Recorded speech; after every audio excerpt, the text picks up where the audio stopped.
Hello, welcome to Art Related Noise. This is the podcast of the Enter Gallery in Brighton.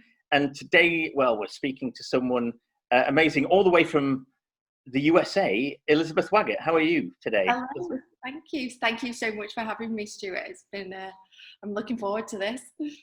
You know, when I first thought about interviewing you, and I'd seen your work quite a few times, I assumed, perhaps foolishly, without doing any research, that you were an American, but you're not. You're British. You're from Manchester, the good old north.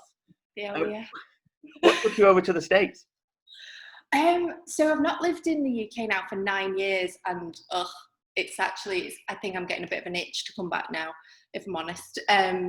But I moved out to the Middle East, and I was an art teacher there, and I did a few shows that were, not with the school or anything, like as an independent artist, and they went really well out there.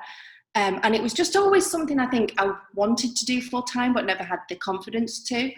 So my partner, who is American, he got into a good school in New York and wanted to do his master's. And I was like, yes, brilliant, let's go.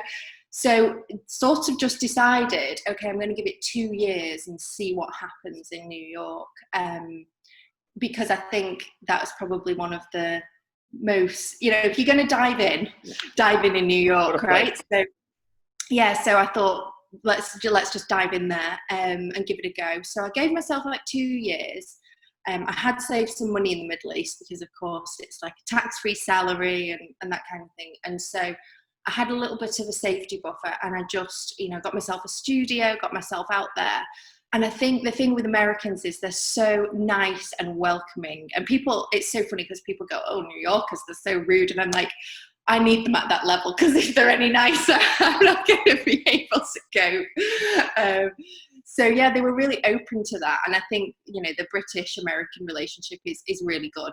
And they're just, it just sort of went from strength to strength. Like, as soon as you get into one gallery, I think then a chain of reaction happens, and that seemed to be what happened. And then I just carried on and working full time, and now have studio assistants and things to help me. So it feels like it's been a while, but it was actually only 2014 when I moved, and then 2016 when I had enough work to have a solo show. So I sort of count the beginning of my career as like 2016 full-time as an artist, but of course I've been an artist forever. But yeah, I mean, making that leap, because obviously in the States now, and you've got your established practice over there now, but making the leap to go from Manchester to the Middle East in the first place must have been quite a big one. What prompted that? Well, I think so. After uni, my undergrad, I was like, I did not know what I wanted to do really. I mean, you're 21, 22. It's quite a weight on your shoulders, and I knew that I'd heard a lot of friends were going traveling and things like that, and I just thought, okay. In fact, one of my friends had already done it. She was a year older than me, and she'd gone around Thailand, and I was like, okay, I'm going to do this. And I was just determined to do it. And I think my mum was like, oh my goodness, because I was just going to do it on my own. So I've always had probably a bit of a risk factor where I just throw myself in. Probably wouldn't do it now. And then a few of my friends, were interested, and they said, okay. So in the end, there was 4 of us, and we travelled around like Thailand, Laos, Cambodia, Vietnam. And whilst I was there, we did some work in orphanages and things. And my degree was in fashion. And when I got back, it's a funny thing to look back on, but when I got back, I was just so overwhelmed by like the consumerism and everything that was going on. And after being there for like 6 months, you're in that different culture. And when I got back to England, I found it really difficult to adjust. And I just felt that fashion was just a bit too vacuous and not important enough at that time. And so I thought, right, I'm going to do my PGC and go into teaching, because I really enjoyed teaching the kids in the orphanages. And then also I knew that it would be a job that could take me around the world. So it was kind of like that. I knew I wanted to get out there. So I did my PGCE. I think I did 3 years in a UK school, such a great school, St. James Catholic High School in Cheadle in Manchester. Still friends with the teachers there, amazing school. And they really supported that and knew that that's what I wanted to do. And then, reality kicks in and you're like, I really would like to go and teach these kids that are orphans, but I also have student debt and I need to eat. So the Middle East is just kind of one of those places. So I was out in Abu Dhabi. Dubai is kind of where most people go. So I felt a little bit on the fringe going to Abu Dhabi. And that's what led me there. So it was kind of like just small steps that led me there, really. It wasn't just like one big, okay, I'm going to go and do this. It was so back in Abu Dhabi, that was art teaching as well, was it? Yes, sorry, yeah, that was art teaching to secondary kids, so from like 11 to 18 year olds. So that was really nice and great kids again. And then you got this really diverse international background. So you were teaching from kids from all over the world, and then there was VIPs, princesses and things, sheikhs from the Middle East, and they were just all such gorgeous kids. And it was a really, actually I will say that school, it was kind of a toxic environment, which is what spurred me on, the staff, not the kids, what spurred me on to just get out of there and just try art, because I just kind of thought, and I think I was 29, 30 when I thought, okay, I'm gonna exit this and just give it a go. What do I get to lose? Because I was miserable in terms of the staff situation. Okay, so you thought, actually, I can do this.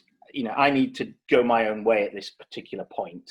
Yeah, I was kind of thinking that anyway, but honestly, the sort of the shove that I needed was from a particular staff member at that time who just was, we all go through these things, and I think I probably would have just plodded along for a bit longer in teaching, because it is such a rewarding career.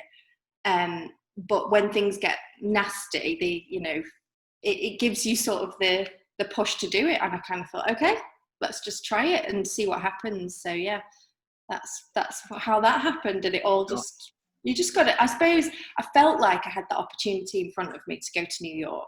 I didn't have to go, but I felt like I had it in front of me, and I thought, why not?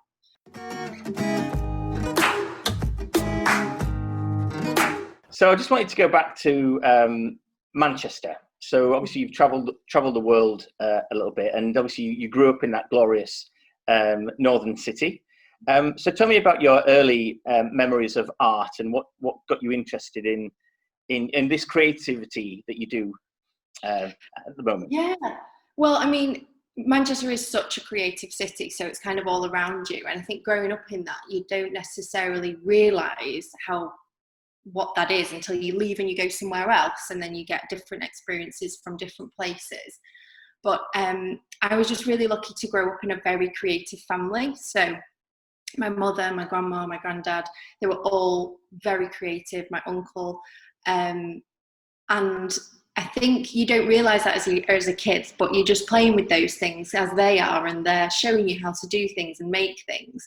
So it was honestly just always something that I was good at as well. And, in school, whenever there was art or things like that, I'd win competitions and stuff like that, because I was just always doing it in my spare time. I was always making things. I was making games from, cereal boxes and cutting things out of magazines and making all sorts of things. So it just flowed through me. And then I think it's just something you need to do. I think, I'm quite lucky. I realised that I've always felt like that. It wasn't just one moment.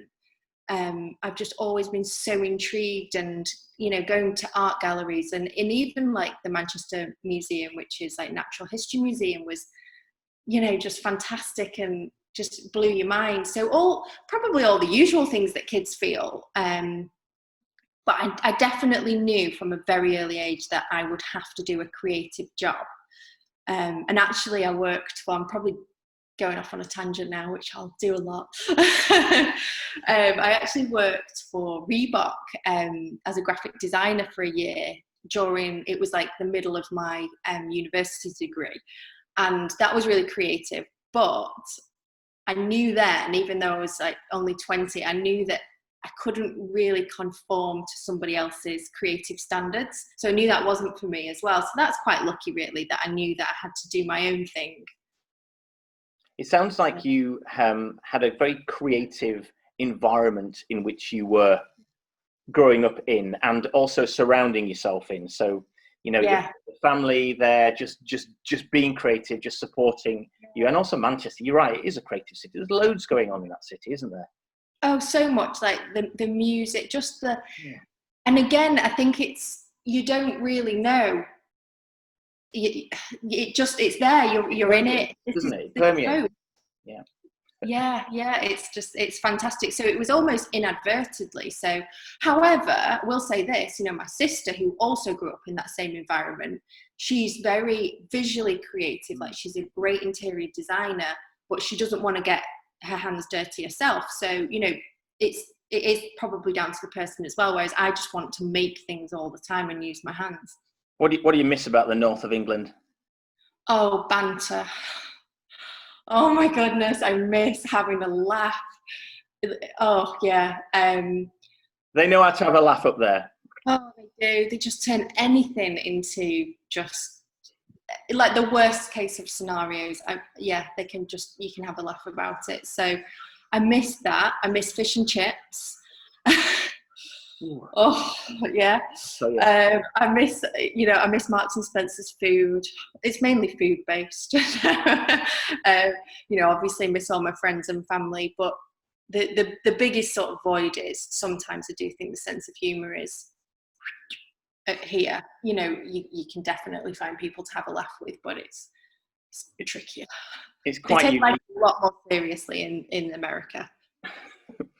You know, it's funny you should say about fish and chips. I live in London, and I really miss fish and chips. Allegedly, they sell fish and chips down here. Allegedly, it's a thing. But it costs like 3 times as much. Yeah. And they don't do scraps.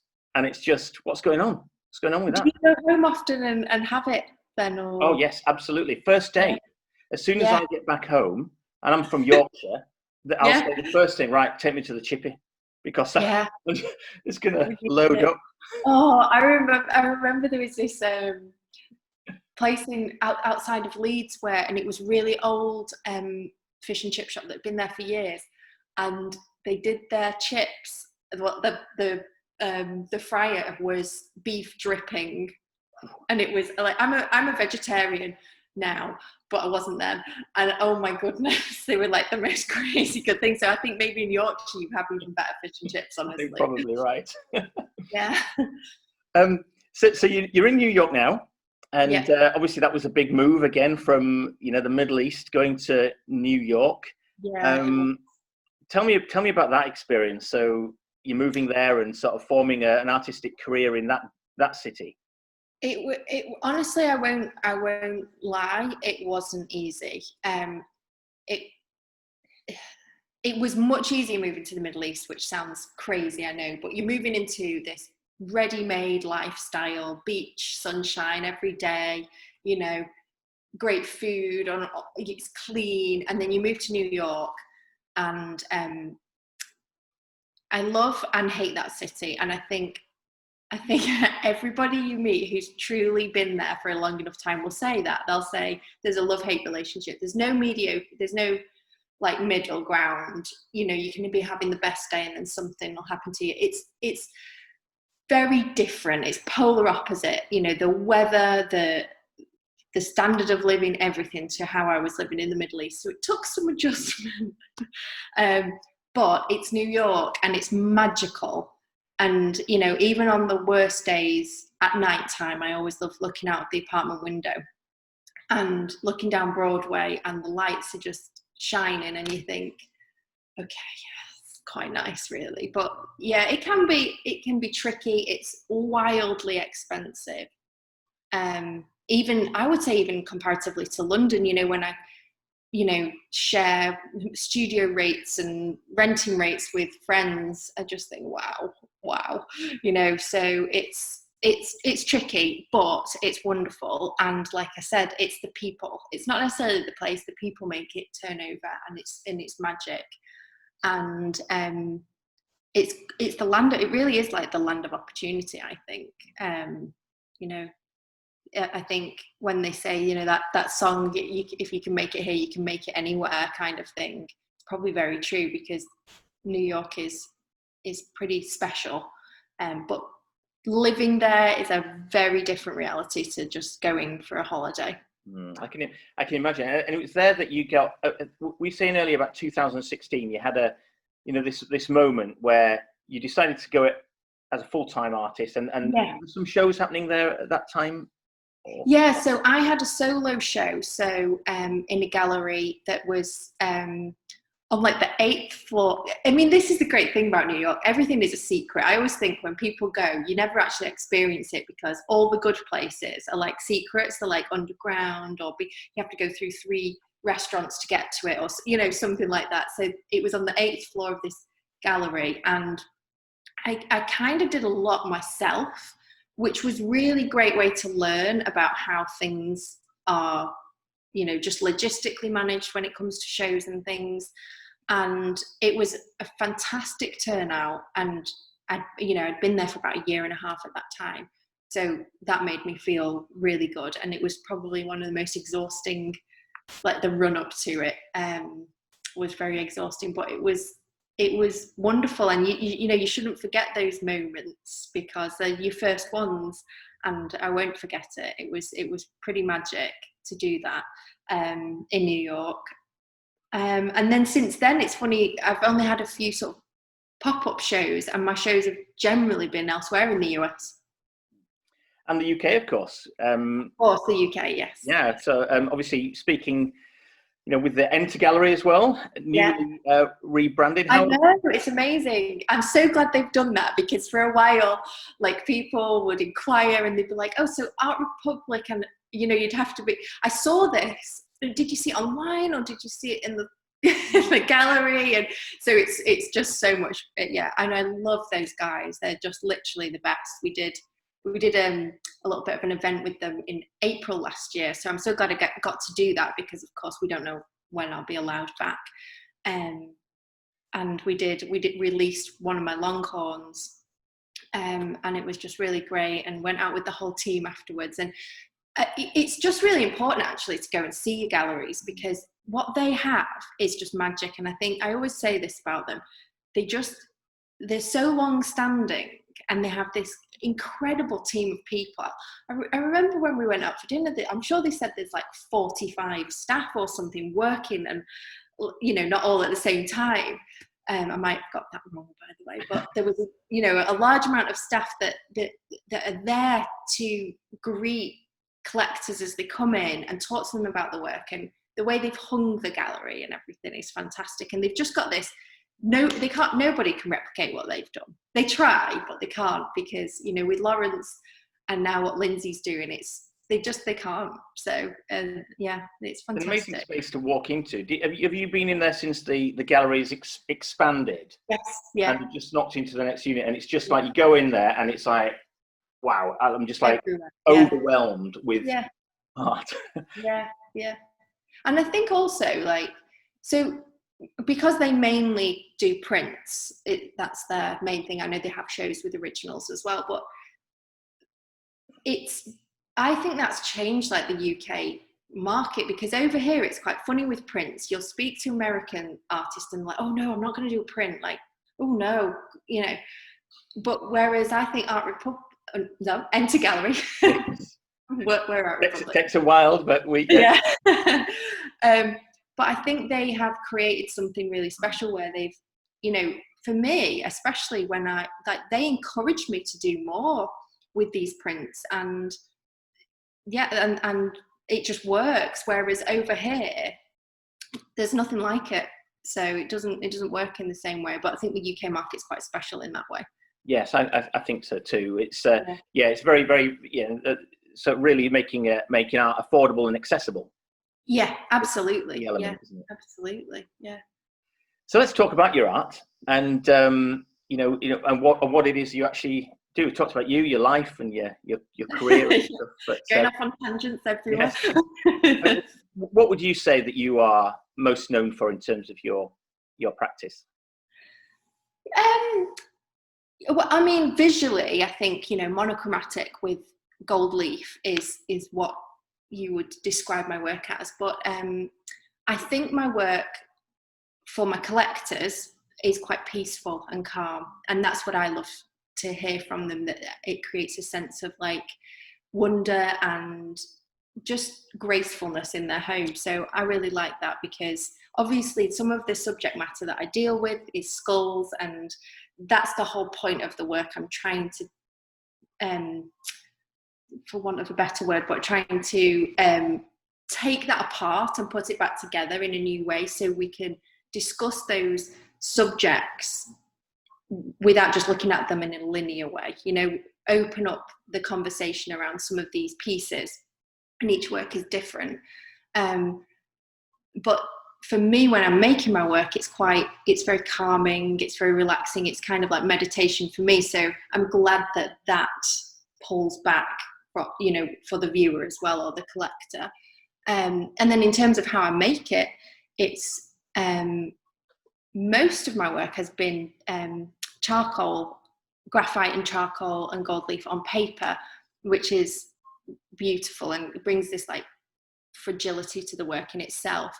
But recently I've been solely concentrating on oil on linen, which you might, when I show people the work, they can't actually tell the difference, which is great, because I'm using this like dry brush technique. So I'm sort of trying to make it look similar, but I'm really enjoying painting, actually.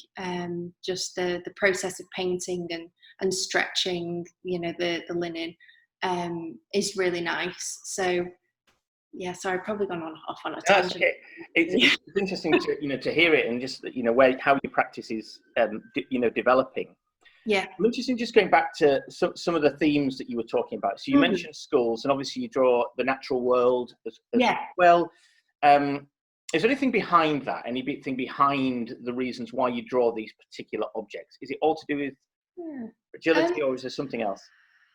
Well, I was just, if I'm honest, at the beginning, I was just drawn to that. So when I started my full-time career, shall we say, I was very aware that I felt, and this is not advice that I would give to anyone, but I felt this at the time, that I wanted to prove that I had a skill set. So I wanted to show, hey, I can draw. I'm not just splashing paint around. But by the way, that is not advice that anyone needs to hear. That was just me being obsessive about it. And so when I started doing, I knew I wanted to draw, because that's what I teach my kids in the classroom, was like, hey, you start with drawing. Once you can draw, you can move on to anything. It informs every part of our work, which is so true. So it was just what I was drawn to, if I'm honest. And I think going back to being a kid, and those experiences are actually really formative, and I don't think we realise how informative those experiences are. But I used to love going to the Museum of Natural History, and so I think I just started with the things that I really enjoyed drawing to start with, and then the context and the subject comes out as you're doing it. And specifically in America, I think you're thrown into this very capitalist world, which really the UK is very socialist in comparison. When we do both have elements of each other, but I think when you're thrown into one compared to the other, and I found them like a very good subject to open that conversation about, hey, what are we truly valuing?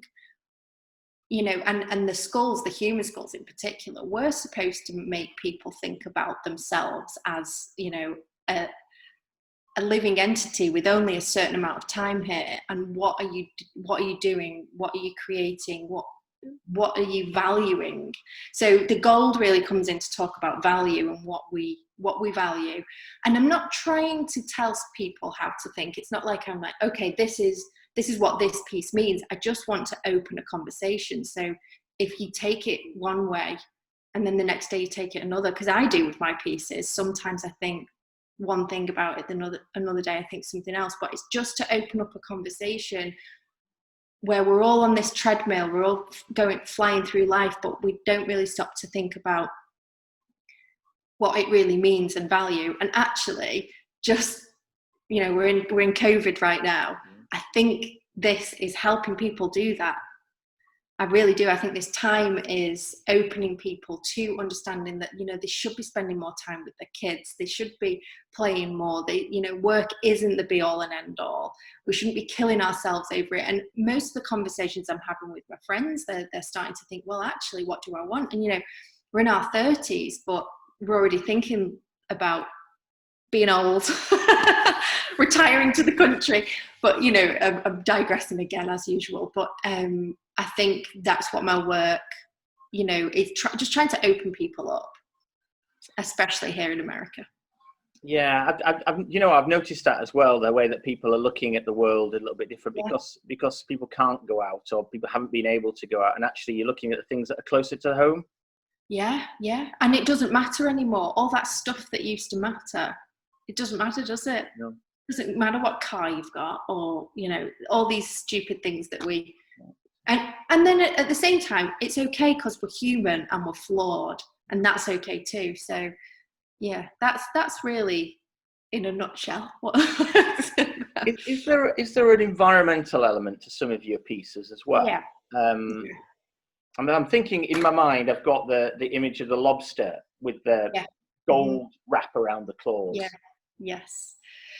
Yeah, so that piece, I think all of them, if you took all of them and what I just said is a broad statement about all of them, but then certain pieces are definitely, that one I think evokes quite a lot of emotion. And you know, again, some people, I've had restaurants, like high-end restaurants, buy it to, you know, to put on their wall, and that's fine. But because therefore people will see it and maybe it will speak to them. But it's just, you know, the lobster is this creature that if you look through history, it's quite funny actually, because it was the food of the peasantry. It was what they used to eat, and now it's, you know, the most expensive thing on most menus. And just the way in which this creature is extremely important in the ecosystem to clean up. It's kind of like a filter for the ocean. So we need that more than ever now. And we're just using it for something completely different. We're just taking it and for our own value and greed. So, you know, yes, that is an environmental piece, I would say. Something about the disruption of the natural order there. Absolutely, yeah. The balance is being affected because we're not really thinking. Yeah, and it's a similar story with the Longhorn, really, because that's another completely bred, you know, animal for, you know, with the Longhorns, they're competitions about who can get the longest horns, and then using it for meat and power, or some kind of strange competition about the horns. So it's a similar situation with that piece too, you know. And again, it's not the only story, but it's one of them. Is that the Longhorn? Is that that's an American? Yeah, so it's like a Texas Longhorn, and I think I got inspired with that piece because I'd lived in New York, I think probably for about 2 or 3 years, and you know, I'd traveled for shows and things like that, but I'd never seen real America. And New York is just not real America. And so I wanted to go on a road trip. So I did a road trip through the South and ended up in Austin. And between Austin and Houston, there's this drive, and it's just farms, and you just see them, and they're just so majestic, these beautiful beasts that you see out there. And you're just intrigued because you don't really see them anywhere else. It's a bit like, you know, when you go to Scotland and you see the Highland cattle, and they are just these crazy beasts. And so I did a bit more research, and I actually went to this taxidermy shop. It's this like world famous taxidermy shop. So I was like, don't really want to go in here, not sure how I'm going to feel about it. And you're not allowed to take photos because, of course, there's a lot of backlash with things like that. And so I just put on, you know, my best British accent and said, you know, I'd come all the way here from England. Could I go and take pictures? And they allowed me to. So a lot of my pictures come from that taxidermy shop. Wow. Okay. Yeah. Does the accent help you over there? Oh yeah. Well, it helps and hinders. You know, you can't order things in restaurants or over the phone. No, you're not going to get what you want because people don't understand you. But yes, it can help, but it can be frustrating. You've lost the northern edge a little bit, you realise, Elizabeth, I think. I think I have, yeah. My friends say this. I think I just have to enunciate all the time. So it's still in there. It's still in there, you know, if I say boss. Bath. Yeah. I bet when you go back, it all comes back, right? Yeah. Oh, absolutely. And then you just start speaking really, really fast. Yeah, with your friends. Yeah, I know. I get told that a lot, that I've lost it. Someone called me posh the other day, and I was like, oh, I don't know about that, but I think you just have to enunciate him. Also, I've definitely lost it, sadly. Well, Elizabeth, thanks for talking to us. Thanks for talking to Art Related Noise. It's been a fantastic chat. Yeah, it's so nice to speak to you. Thank you so much, Jan. I'm sorry for any interruptions. No interruptions at all. Thanks a lot, Elizabeth. Thank you so much.